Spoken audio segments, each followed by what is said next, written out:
Hello and welcome back to another episode of Stay Hydrated with my brother, Christopher Hall. And my sister, Elizabeth Hall. Woo! Yeah. Hey there. Hey, how you doing? Yeah, pretty good. Pretty good. I am enjoying life at the moment. That's good. I was kind of thinking earlier, like, me too. We sat on the couch last night and I just said, I'm really proud of us, proud of this podcast, proud of, we've done some content that I think is funny and I think we're like doing that. Yeah. We did a background singer video with Rita. Have we spoken about that on the podcast? We did Don't Rita think so. Ora Huge content, which was incredible. We didn't tell her because it maybe would have been scary, but we have a few sibling songs that really just mean a lot to us. They resonate. And one of them is Meet Ya by Rita Ora. I want to meet ya there. This time I'll say, baby, I need ya. Which is like first album. Won't be the same. Yeah. So we couldn't really get, obviously we kind of kept it professional. We did the videos. But that was mega to meet her. Yeah, really cool. So nice. And Rita Ora, that first album reminds me so, like, I can like feel the energy. I can feel on the air around me. I can feel my college days, my uni days / college. It wasn't a uni, it was a college because it was a dance school. LOL. But my like college days, like, is so like on Rita Ora, like R.I.P. party and bullshit. And people were like dressing like she was kind of very Boy London. Like I feel people who had dark hair were kind of dyeing their hair lighter to almost look like Rita. Like the makeup, I think, was very like 2010. People were like, and hot right now. Are you joking? Yeah, yeah. You know you're only in it because it's hot right now. No, it's incredible. Hot right now. Turn it up right now. Yeah, put your hands in the air if you want it right now. Ayo. Yeah, period. Hot right now. Like, what? You know you're only in it because... So yeah, that was incredible. So that was amazing. And she was incredible. so lovely. She was so down. She was so like, let's do it. Let's get it good. Let's get it right. She learned the choreo. Amazing. And then we last week you will have heard Diana Vickers on Le Pod. Yes, on Le Pod. And we like did a video with her. And she was the first artist. I'm going to maybe guess maybe the last artist to come to our house to do the background singer reveal. Yeah, it was really cool. Which was really fun. Diana Vickers in our kitchen. Creating content. But no, anyway, the point was I was sort of like just really proud of like what we've been doing work-wise. Proud. You were saying, maybe we've said this again, Elizabeth's gotten, she's just finished her second year of uni. She's gotten a first in everything that she's done. It's been pretty crazy. What the fuck? I've been trying. Yeah. Trying and succeeding. And honestly, you've been engaging. Being a mature student is gorgeous because you do actually just do the work. Obviously you still have to do it, but like when I was 19 in university, they would truly be like, hey, do you mind doing this work? And I would be like, fuck you, that's fucking crazy. Whereas now it's like, I would love to do that work, and actually I will do the wider reading. Yeah. You know what I mean? I'm excited to do it. Let me explore. Yeah, it's been really fun. Yeah, well, good for you. Thank you. It's really... Anyway, so the point was that I said I was really proud of you and then proud of, like, the little empire that we're sort of... tiny empire. The little empire, which at the moment, if we were on Age of Empires, would be two villager houses. And... No, wait. What would our empire at the moment in Age of Empires would be... Maybe a wood farm. What's that called? Like a log farm? No. Timber farm? Timber something. Lumber yard. Yeah, we'd have a little lumber yard. We would not yet have a barracks. No, or would we have done the cheat to get the car? This is a game. This is a computer game, Age of Empires. I even think it was Age of Empires 3. maybe that we were playing, and you built like rudimentary tents that became, it was like the start of civilization computer game, and then it could evolve into, and then you had like people like, then you end up battling like in Roman times or whatever, but there was a cheat that you could get a car that shot bullets, and it just like trashed. You kind of won the game at that point. If you sent the car to your neighboring wood settlements, it was over. The car, it was over. Did you ever play Caesar 3? Yes. So Caesar 3. I always preferred Caesar, I think. Loved Caesar 3. So Caesar 3 was, again, like building an ancient... Roman. An ancient, thank you. No. You took the words out. I was saying it. Yeah, you were. You were saying Rome. Ancient Roman, like, town. Imagine it just turns out Caesar was Greek. Greek, yeah. No, he's Roman. Roman. Famously, Roman Empire. Yeah, that's literally him. Caesar salad comes from Rome. Caesar was good. I liked doing that because you could make the marble, like piazza'd roads. Gorgeous. Like mosaic roads. Yeah. So when you upgraded your roads, because as you made your towns, it got more... Yeah, it upgraded in like technology and everything. So it starts with like a dirt track, then it went to like a stone cobble, then it went to like a colourful mosaic. That's beautiful. Piazza kind of situation. Anyways, the little empire we're making here is nothing but a few tents, but we're working on it. Couple tents. We continue to build. Thank you so much for thanks so much for listening. Thanks so much for being here. If you don't follow us online, that would be amazing. On Instagram and TikTok. If you don't follow the podcast online, that would be amazing. If you could. Elizabeth's got some music on Spotify that you should listen to. Yeah, and new music coming up very soon. Coming. But I'll keep you updated. And if you're in London, I have a show with Grace Campbell at the Phoenix Arts Club in London's Soho, the beating heart of the city, on the 8th of July. Do come. And if you're heading up to Edinburgh Fringe, I will be there with my Work in Progress show from the 11th until the 24th of August. So shout out. It's beautiful. Yeah. And speaking of, that would be to do stand-up. Yeah. And we are currently podcasting. Yeah. And speaking of stand-up and podcasting, those are two things that our guest this week does fantastically. Good segue. Thank you. Our guest this week is our first virtual online guest. And our first international guest. No, not first international. First international? First international? First international guest. Yeah. Yeah. Because... Everyone else has been from the UK. Yeah. So, and if this person's not our first international guest, then I'm sorry.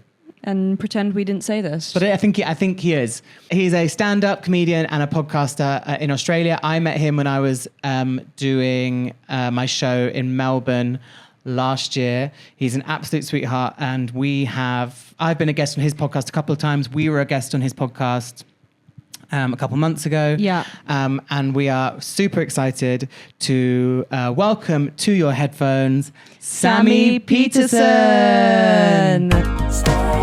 Stay hydrated. First thing in the morning, tired and yawning. What you gonna do? I'll clap myself. What an honor. What an honor.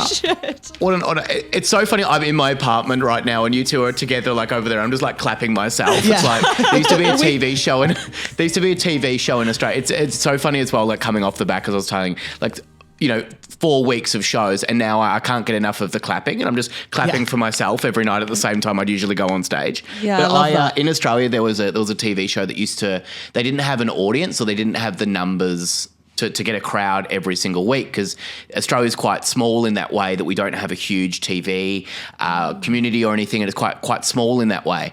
And it was so funny. There used to be a show called Good Morning Australia, and the cameramen used to laugh and clap, but they were the only people that did it. And I think it's quite funny to now do that for yourself as well, just to kind of just clap for yourself, because there's nothing more depressing than one person clapping themselves. I think. Big yourself up, honestly. Sometimes Big yourself up. You simply must. You just need that extra bit of support, and sometimes that is just from within. That's right. Well, I met Chris in Australia when you were here, and I've been such a big fan of you two for such a long time. So I loved watching you two, and just kept like you two popped up on my algorithm like a long time ago, and I continually and just watch everything that you two do, and your YouTube series was just amazing. So it's a real honor to be in the very low numbers of podcast guests that you actually invited on. Oh, you are. I'm so glad you are here. When I was in Australia last year, it was so exciting. It was such a huge like career moment. But I actually found it was so exciting, but it was one of the times in sort of recent years that I'd felt quite lonely, and like not even in a terrible. I remember texting friends being like, they were like, how's it going? And I was like, yeah, I'm good. I'm kind of lonely. But and they were like, oh no. And I was like, no, it's fine. It's just what's happening. Like I'm literally in another country. I actually am. Yeah, I just am. Like I'm in another country. Like as a comedian, you kind of, a lot of the time you are just by yourself. And I'm obviously connecting with people. I had a producer out there who was amazing. And there was other UK comedians, and there was other people that I met there, in Adelaide and Melbourne and Sydney. But it's a lot of time by yourself. Like I remember when I traveled from Melbourne to Sydney, I met a friend in Melbourne, I think for breakfast. And then I was like, okay, cool. And then I sort of did my whole travel day to Sydney. Then I did my whole evening by myself in Sydney. And then like in the next morning, I like went and did the Sydney Opera House by myself. And I was there for about 5 minutes, and I was like, all right, that's it done. Like actually, if you're by yourself, you just look at it and then you're like, well, I've taken it in. Anyway, my point was... just clapping for yourself again every just night. Clapping for the Sydney Opera House myself. Alone again. I made it here. I made it down to the harbour. But my point is, we met doing your podcast, and you were just immediately so friendly, so warm, and we just had the best maybe hour and a half, couple hours. I don't even know, how long we were together, maybe even just a couple of hours, but you were a real highlight of my trip. So. It was so lovely, and so lovely to meet you after all this time, and Lizzie, to meet you as well. Like we were talking about you getting back into singing as well. I was just saying before, like to Chris, like doing a month of like the comedy festival, and here like every night, it's just so funny being solo that whole time. And even if you're like surrounded by wonderful people who come to the show, and you're lucky enough to do it to a show, there is a moment when you walk into the shittest green room in the world, and it's just like. And you're just by yourself again. Yeah. And it's just like a really bad like clothes rack and everything. Like the great Tom Allen was in Australia and it came on my podcast, and I'd never met Tom Allen before, but I was a huge Tom Allen fan, and he came on my podcast, and it was just so funny walking into his shit dressing room. And it was like, no matter how big you get, you still walk into a shit dressing room with like water as a drain going over you from the toilet system. And it's like, that's showbiz, baby. It is. That's it.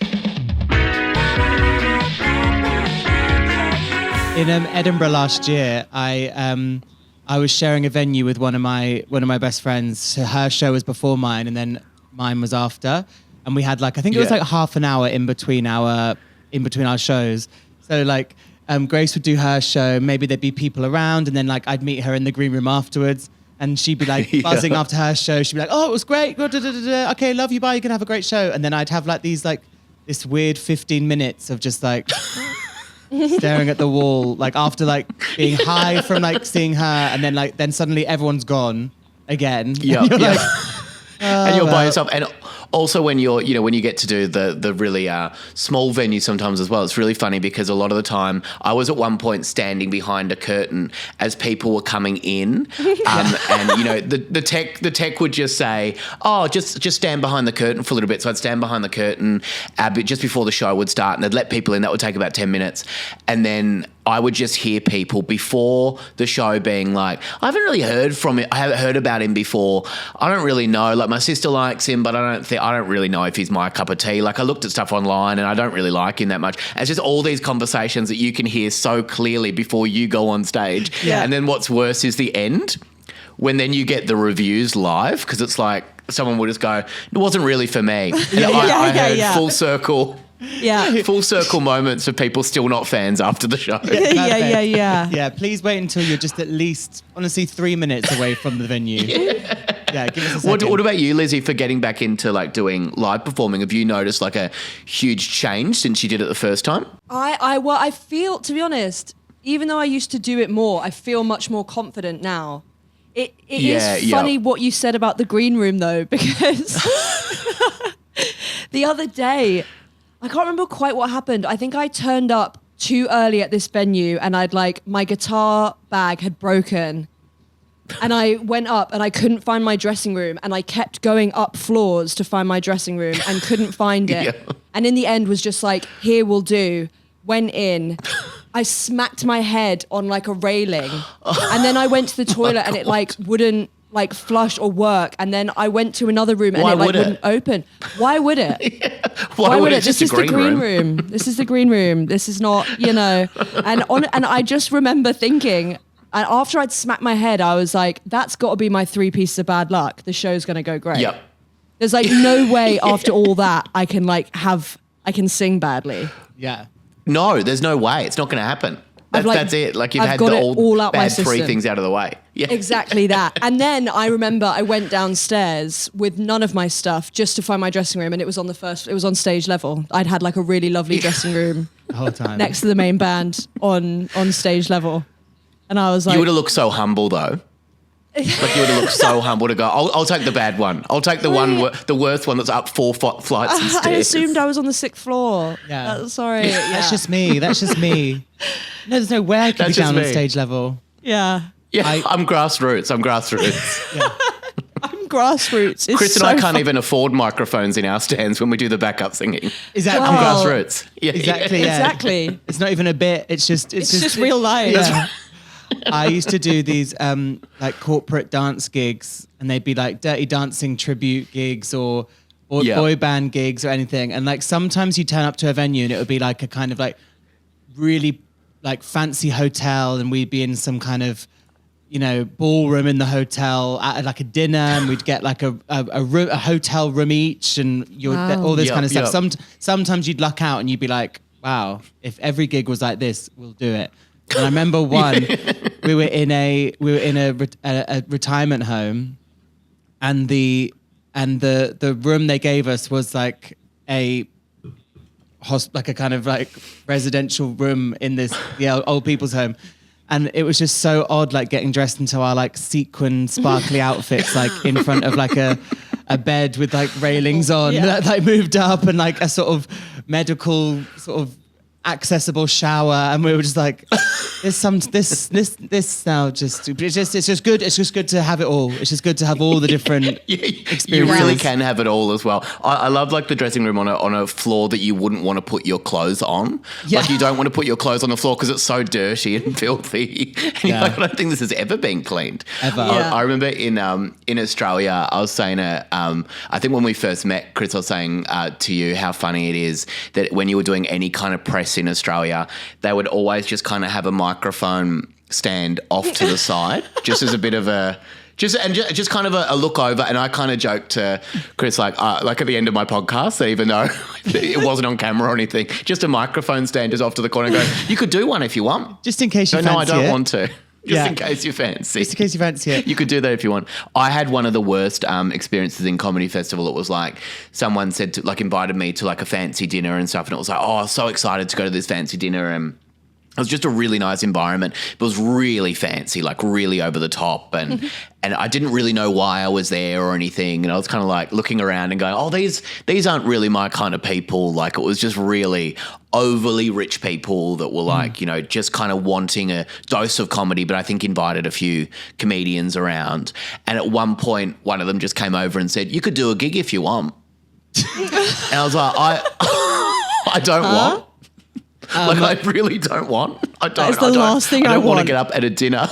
I'm in the middle of the soup course. I don't need to bring any entertainment to this. It was like little round tables and people just sitting around these round tables, and then me just awkwardly. Imagine if I got up. Like imagine if I was that gone during the comedy, which I kind of was, like I was pretty fried, but imagine if I just kind of went, a gig's a gig, but the show must go on. It's like, no, this thing on? Is this thing on? Yeah, is this thing on? Plug me back in up the back, please. Oh my gosh. how has the comedy festival been? Is this your first solo full show? This is my first solo show. So I was doing comedy for like probably 8 years. I started when I was 18 years old, and I was so like excited about the world, and did stand up for about 8 years. And then I had a heart attack on stage when I was doing stand up one night, and it was during one of my. Sorry, you actually did. I actually blacked out on stage. So I was doing stand up, and I blacked out, and I just fell and just landed on the stage like really hard, and then I kind of woke up, and there was just like a really confused crowd just looking at me, and all I could hear up the back of the room was one person just go, "Is this still part of the act?" Like that was it. Like they didn't know. You're like, and I got taken to hospital. Yeah, no. Someone it's call really someone. not. But a gig's a gig. Yeah, I feel that's just clapping for myself. I feel that's so Aussie. What's going on now? What is this? What is this? But then that was so disappointed in me. Floor. Yeah.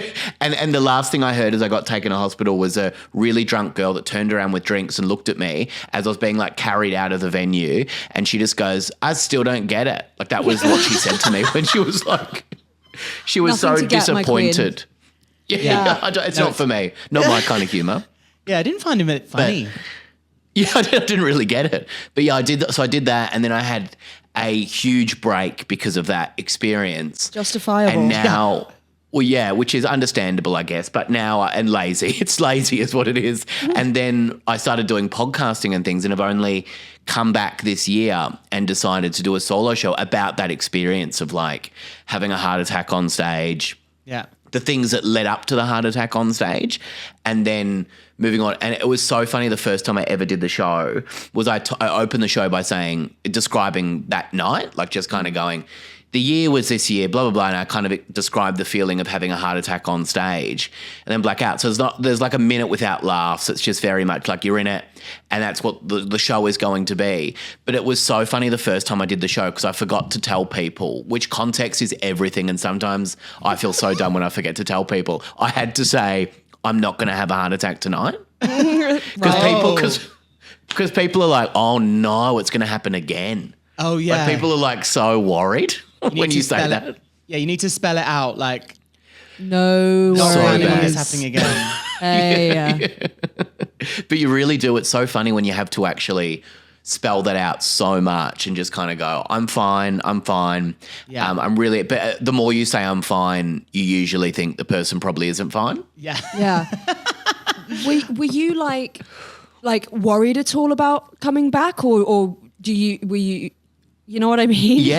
Yeah, I do know what you mean. Yeah, it was a really big experience. And there was also like just a part of me that was like, oh, what if, like I've got the old clear from the doctor, but what if there's a night when it happens again, or a night when it's not going well, and I get really, because it's all caused by anxiety. It's all like, oh, that like really got me. And then I was like out, and I did smaller gigs to get myself back into it, and went out and did stand up for 6 months, like, you know, for 4 nights a week to get me match fit and get me back on stage before I did my first ever show. But it was a little bit touch and go some nights as well, just going, I hope it doesn't happen tonight. Or like, especially when you're hearing, you know, like I was saying before, when you're standing behind a curtain and you can hear what people are actually thinking of you, there is a moment when you're kind of like, I could just walk away now. Like I don't need to do the show tonight. Yeah. I'm also like, so earlier on when I was like, you know, when you like black out on stage, you're like, yeah. In quite a serious way. I know it in quite a different context. That is fucking crazy. And it's so, but just saying, it's like, so sometimes the gig anxiety can be so unpredictable. Like, you can go and do 50 gigs in a year, you know, however many, and like you can get like you can get the probability of feeling super anxious to go down by the number of gigs you do. So the more gigs you do, the more different audiences, you kind of know like there's a big chance that this is going to go fine.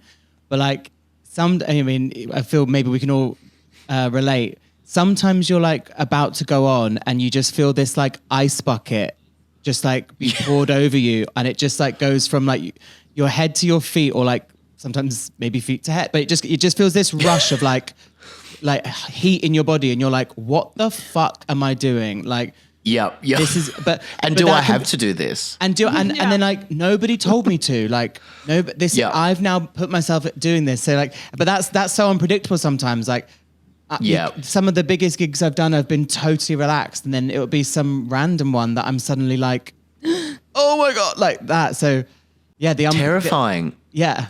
And also, like, I certainly had experiences as well when, like, you know, when you're doing the show every night for 4 weeks, there was one night, and it was only one night when they were really, really, really quiet.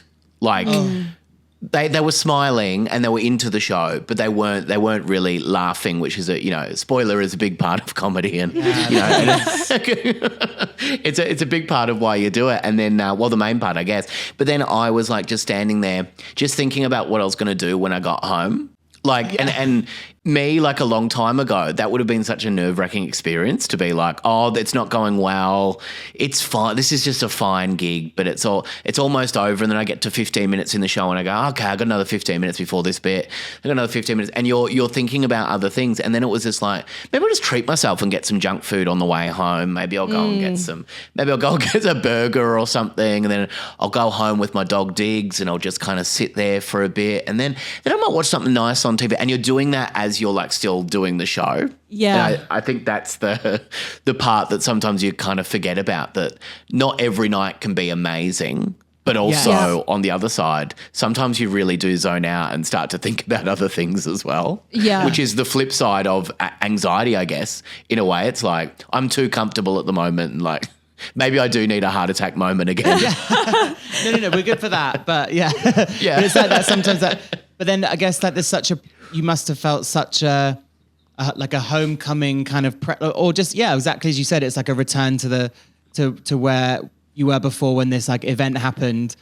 But then you're doing 4 weeks of shows, and the whole body of shows is the Triumph, and actually in the middle of 28 shows or whatever, there has to be the best one, and there has to be the one that's like 28th in how enjoyable it was. So like, but then sometimes you can only focus on that show that doesn't go as well.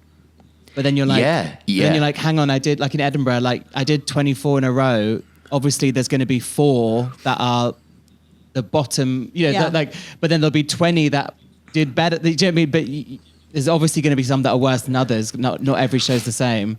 And also, like, I found as well that it was like, the nights that it wasn't full, the nights that it was like half full, and it was the better nights. Like the people that would bang up for it were the people that were out at 9 p.m. on a Monday night. Because of course they are. Like, of course they're like the happiest to be there because they've booked tickets because they couldn't get in on the weekend. So they've booked tickets on a Monday night, and they're so much happier to be there than, some of the people that booked probably ages ago and kind of forgot about it. And then we're like, oh shit, we're going to go to this show, and we're going to drive into the city and do all of this. I found that it was a big level up for me to look at it and go, oh, like, and you get so much like, advice from comedians. And you probably have this as well, Lizzie, with people when you're starting to perform again. You go, there's so much advice that people give you. Some of it's great, and some of it, like, there's that old thing of like going, oh, picture everyone naked and look up the back of the room and everything. And it's like such shit advice. Like, it's all, you don't really know what it's going to be like for you until you're actually in it and doing it. Yeah. Totally.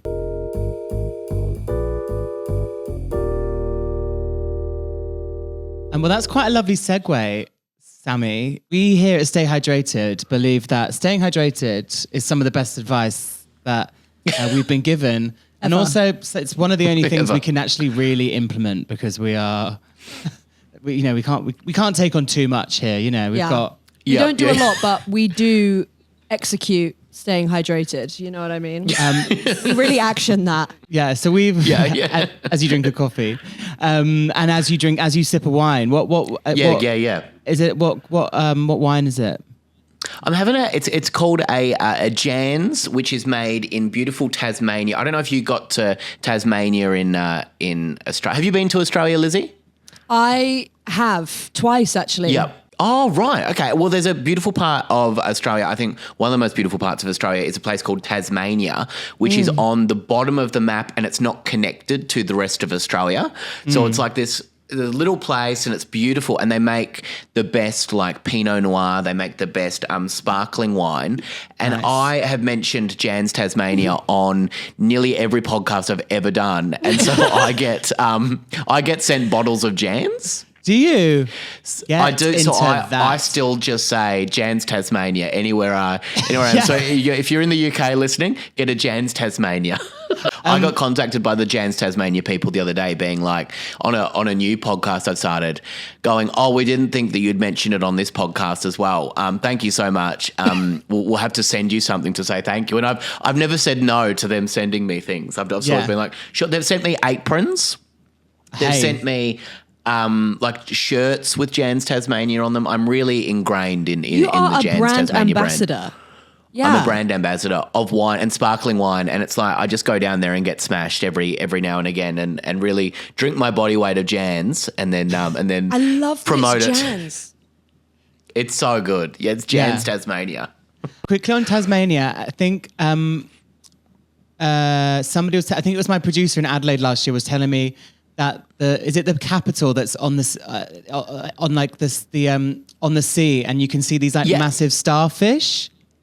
Yeah, Hobart, Tasmania. It's beautiful. Like it's out of this world. It's on this. There's a beautiful pier like right in the city, and there's everything about it is just so stunning. Like it's just a beautiful place, and it's a pretty. Wow. It's a bit colder, but it's some of the year it's really like just this beautiful kind of spring weather. And it's just like the nicest place that I think one of the nicest places to visit in Australia that I always try and go. So you should definitely do a show down there next time you're there, because they would love it. Like they love it when people come down and do shows there, because Tasmania usually gets left off in a tour as well.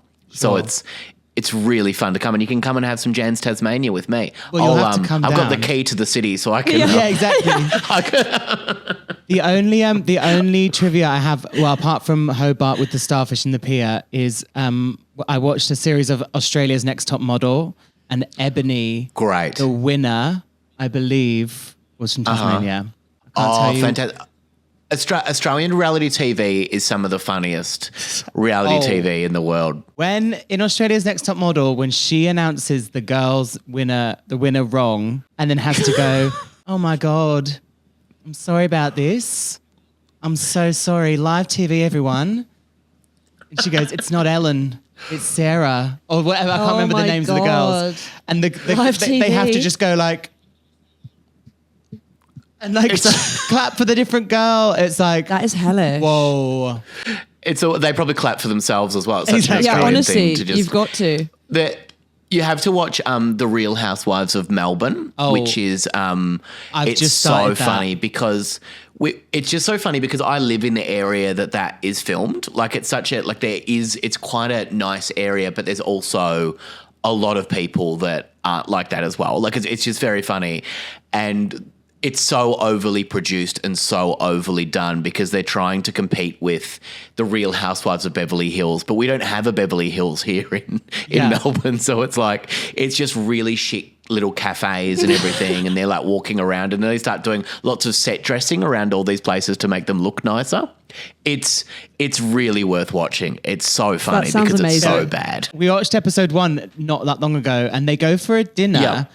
And the dinner looks like it's in like they've kind of, it's like an office room. It's like a boardroom that they've like kind of dressed a bit. They've kind of dimmed the lights and tried to like make it look like a kind of posh, but it's fully just a room it could be anywhere. It could be in a shop. Like it's, but they are fabulous. Is it Jackie who's got the rocker boyfriend? The rock Jackie's got the rock star boyfriend that she always says looks like Dave Grohl, but everyone says he looks like a fat Johnny Depp. Yeah. And what's the band that he's in? He's in Silverchair in Australia. Yeah, I'm Jackie. My husband's in Silverchair. Her catchphrase is shine, shine, shine. That's what she says. She always says, well, shine, shine, shine. Yeah. And they all did live shows after it as well. It doesn't really mean anything, Lizzie. Right. It just means shine, shine, shine. But she did live shows doing where she would get. I went to see one of them, and it was just her just shouting, shine, shine, shine. Yeah, hey. That's amazing. If you fill Beautiful. if you fill the seats, you do whatever you want, Jackie. Absolutely. Yeah. Yeah. There's an older in Australia, there's this she's a showbiz royalty here in Australia. Her name is Ding Dong Drysdale. And that's her real name is Denise Drysdale, but they call her Ding Dong. And she does a 10:30 a.m. show for all the retirees. And 10:30 a.m. and she wears this sparkly blazer, and my friend went to go and see her. And because I was like, what is this show? Because she's an old dancer. She used to dance on TV. She's never really been a live performer by herself, and certainly not someone that speaks that much. She's always dancing in the background. But now she's older. She's been on lots of TV shows. She's always on a panel, and they always cross to Ding Dong for her advice on something, which is it's never much. But she did this thing where it was like she opened the show where she'd walk out on stage and she'd lie on the stage of this RSL club in Australia, like a really shitty kind of place. And she'd lie on the ground and be like shimmying like this for ages. And she'd go, what am I? What am I? And people call out different things from the audience, and she'd be on the ground just shimmying like that for a really long time. And then someone would eventually just keep calling out stuff, and no one would ever get it, of course. And then she'd stand up and go, I was bacon. And then she'd start the show. And I think it's the best opener ever because it doesn't make sense. Right. It doesn't need to make sense. And the audience apparently lose their mind. Yeah. Does she do that every time? show. That's her opener for the... Every show, it never changes. Apparently that's the go-to. And my friend and I really wanted to go to the 10:30 a.m. show, Right. But we couldn't make it work. But it was like, 10:30 a.m. you have your brekkie and watch the show, and then you have a light lunch after that with all the people, and you get the bus out there. And I think it sounds like one of the greatest shows of all time. I to be love honest. it. Yeah, put that on the list as well as Tasmania Bacon. for Yeah. next Australian tour. The big two things. I'll take you to both. Yeah, the big two. Yeah. Oh, we are hitting that up. The Australian big two. It's just those two. That's big right. two. It's just those I've two. hit the big time. Where did you go in Australia when you went again? I just did classic, like I'm on my gap year down the Gold Coast. Down the coast. Yeah. Great. And then I flew to Sydney because, how often are you in Australia? Got to do it. Yeah. That's great. Yeah, it was really fun. Sydney's fun. Sydney's really good. Like, I really like Sydney as well. Like, Australia's just very different in every place that you go to as well. I mean, it's like the UK as well. Like, everywhere's just so different. Yeah. And I don't know if, like, Australia also has very different, not as vast as the UK and not as different in every little pocket, but Australia does have people who are very, very, very hard to understand. And I'm always told that I've got a very Australian accent, but as you get further and further north, it goes to a way that you cannot understand at all. And there's people that just kind of go, how are you, eh? Yeah. You good, eh? And you just can't understand a word they're saying. Oh, I can't understand a word they're saying. Yeah. Which is always like so funny when you're doing a show there and can't understand what an audience member is saying. We're just rolling with it. Mm-hmm. Yeah. Just roll with it, yeah. We watch Australian Survivor, and there's probably one every season where we're like, okay, we're not going to understand her. Fine. Yeah. Fine. That's okay. Move on, we need subtitles. Or we can really tune in after a couple episodes, but you're True. like, whoa, you really need to like just prick up the Yeah. antennas. Yeah, there was the one where she got put out and she went, I'm spewing. And we were like, that Spewing. is so iconic. Yeah, I'm spewing is so funny. Yeah. I'm spewing. The insults and everything are so ridiculous as well. And I just love a really Australian person that just goes, you just hear them out of nowhere just go, fuck. And then you go, and it's just such a funny, like it's like a guttural feeling. There's that Australian thing that you probably heard I overheard it the other day, and you never really hear this saying that much, but it is so funny anytime you hear it because it's a legitimate saying in Australia, and it is, I'm not here to fuck spiders. So it's like if you're like out somewhere and you see one of your mates and you go, oh, you here having a drink? Are you here for a drink? And they go, well, I'm not here to fuck spiders, mate. Yeah. That is... You never hear it. But you're not. It's so honest. Yeah. It's so honest. I'm not here to fuck spiders. I'm not here to fuck spiders. There was at least one person who once was, but that person is not there to fuck spiders. There has to be for that saying to exist. Quite a tough origin story. Right. I feel I'm taking that with me. I feel... Yeah, I'm not here to fuck spiders. Yeah. Well, I'm not here to fuck spiders. Yeah. I kind of am obsessed And spewing. with that. Take spewing as And well. spewing. Yeah, that was incredible. And then when I was in Australia last year, people said, "Oh, true," as in like, true. Like seriously? Or, yeah. And I really liked that. It also true. really works in an Australian accent. Yeah. Yeah, it's very funny when you're in the middle of a conversation with someone and you just go, yeah, I went there last week, and they go, true. yeah. And you're like, yep, that's pretty, like, thanks. Yeah, it is true. It is true. I'm not lying to you. Yeah. Although imagine it if you were interrupts the lying. flow of conversation so... Yeah, in such a big way as well. Because you try and chat to someone, they just keep going, true. True. You're like, no, I know. I'm telling you, it's true. I know it's Believe true. me. That's what I'm telling you. Yeah. It's a story.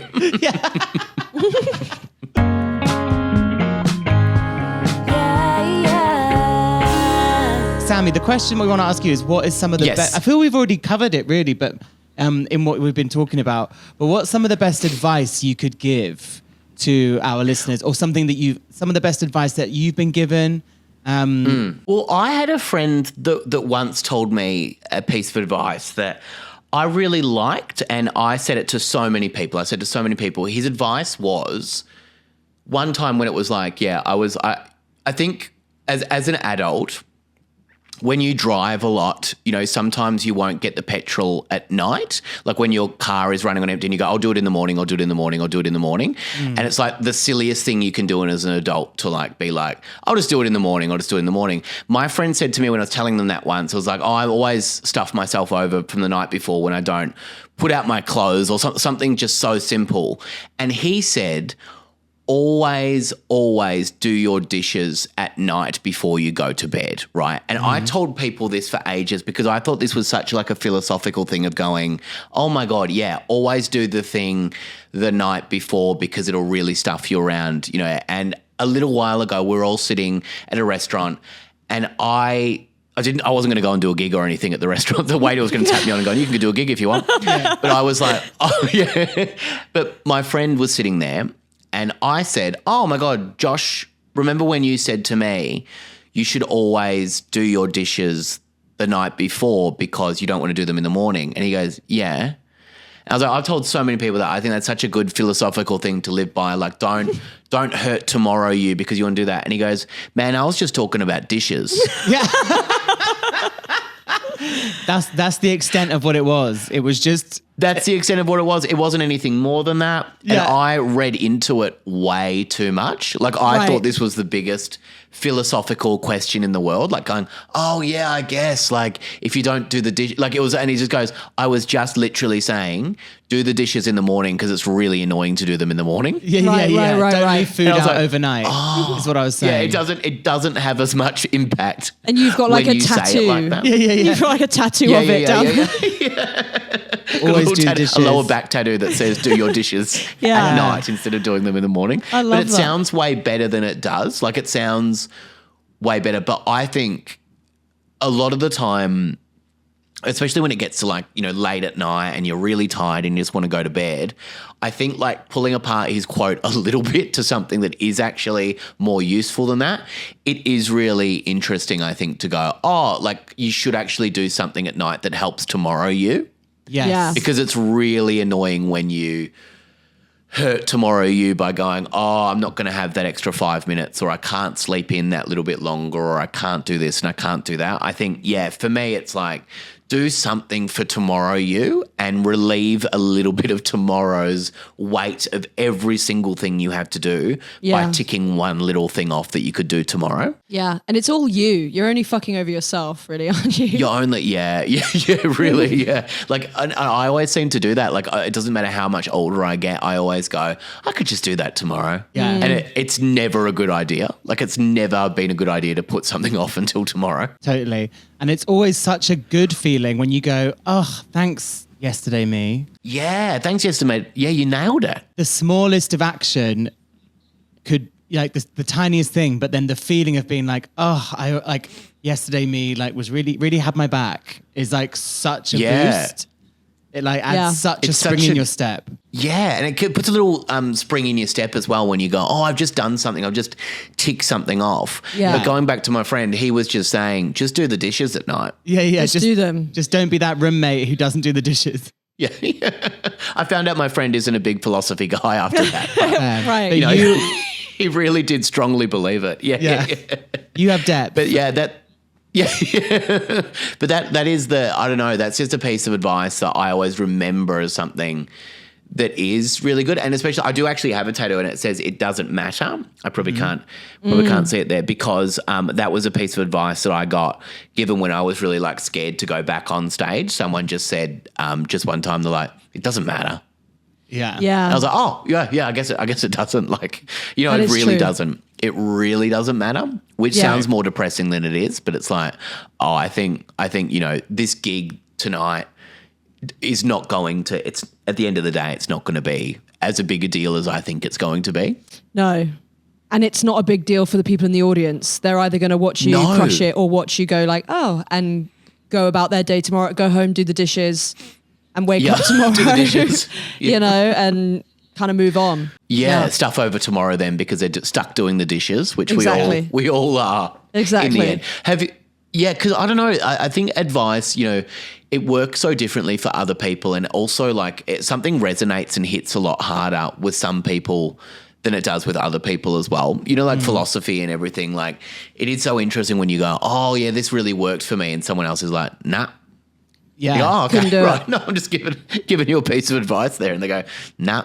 I'm not here to fuck spiders, is what I meant to say. I'm not here to fuck spiders. And I think it's also it's like the timing that the advice gets given to you. Even like a future version of you and a past version of you might not have resonated with. It doesn't matter, or might not, you know, or you know, something that gets told to Elizabeth you a year ago might not have wanted it. But like it's so interesting how like the collision of where you are in your life, your experiences, and then like the person who's giving you the advice.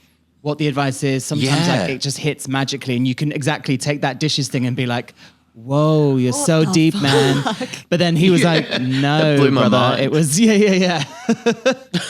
I was literally just talking about dishes, Yeah. which is, you know, is so funny for someone else to read into that so much and too much as well. Like, I think we can also hang on to things when we're really young as well. You always hang on to things and remember things that had such an impact on you, and then you can say it.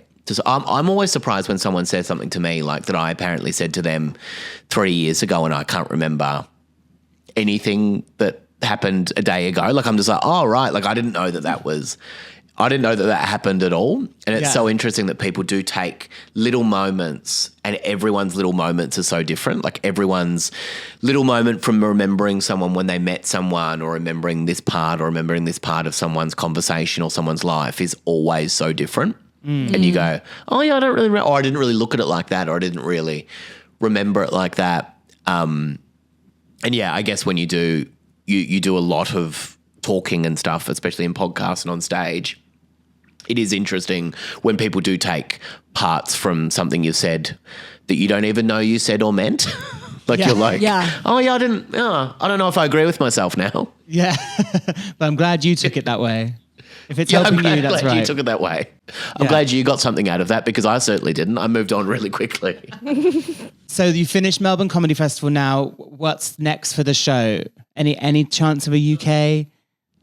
Well, I hope so. I'm doing Perth in Australia, then Brisbane, Sydney, Hobart in Tasmania, Canberra. So I'm going all around Australia, and then I really hope that I'll get over to UK. I'd really love to. I've never done stand-up as a show before. Like, I mean, it's the first time I've done it in Australia. So I would love to. I've done a couple of gigs in the UK before, but I'd love to go over and, you know, I haven't been over there in so long to do a gig. So I'd absolutely love to. Maybe I can get some handy tips from you, Chris, on where to go and what to do, because we'll I would figure it love out. to do it one day. Yeah, definitely, 100%. You'd be amazing. I'm hopefully manifesting doing some shows in Australia next year. So hopefully, Oh, really? we'll be able to. Yeah, I'm putting it out there. I'm saying it on the pod. Put it out there. That's what I'm hoping. You're going to come over and do the festivals again, do you think? Or are you just going I to come hope over? so. And... Yeah, I hope to have a new show a cook in this year to be ready to serve next You year. will. You're always doing whips. I always see you doing whips. Yeah. You're always working on new shows. I'm always working on something. Who knows what I'm doing? You're doing something. What about you, Lizzie? You're going to come over to Australia sometime soon and sing for everybody? That would be amazing. I would love to do that. I would love to You come gotta back do to it. Australia. And now I know I need to hit up Jan's. Yep. Yeah, that's You know, right. I feel like there's much more for me to discover. I would love to sing in Australia. Yeah, absolutely. Yeah, it's a beautiful place, and I'll be over in the UK real soon. I'm manifesting it right now by just saying it out loud, and Yes. and I will do the dishes tomorrow. It's the other manifestation. No, tonight. Before tonight. Tonight? I've already fucked it up. Yeah. And if you enjoyed this episode with Sammy Petersen, you can go and listen to our episode of Sammy's podcast right now. Am I the asshole? Go and listen to it right now. It's called Confessions on all the things, but you can go and listen to it right now. It'll already be up there, and it's called Confessions. But every second week, I bring out an episode called Am I the Asshole? And you two are going to be on that. So I'm going to read you some Am I the Asshole Reddit threads, and then see if you think these people are assholes. Which, spoiler, they usually are. I can't wait. Yes. Yeah. And you have two other podcasts as well that you have up. I do. So I've got another one called Not Another Crime Podcast in Australia. So me and my friend Georgia Love, we talk about different true crimes every week and put together a bit of a report on a true crime. And then I have another one with my friend Bron Lewis, which is a crazier one. It's called Your Two Drunk Aunties. And basically we just drink wine, Jans always, and have a go at someone online. So that's usually drunk auntie vibe. So we just have a go at someone, have a go at each other, usually have a fight during the podcast, and then it starts again the next week. So it's that's another one. But I'm Sammy Petersen Unofficial is my Instagram, and you can check out all my goddamn things. I'm doing a lot of things, so you can check them out, and I'll be posting if I ever come to the UK, which I will. You got to. If you come into the UK, we'll let you know. I've got to. And don't know where our international listeners are.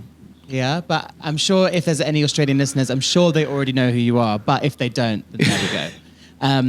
And thank you so much, Sammy, for being here via Zoom. We love it. Thank you. And what a pleasure and a thrill. It's been amazing. Thanks to you for being here. Thanks to you for being here. And we'll see you next time, everybody. Bye-bye. Bye. Goodbye. Just before bed is good for your head. What you gonna do? Stay hydrated. Stay hydrated.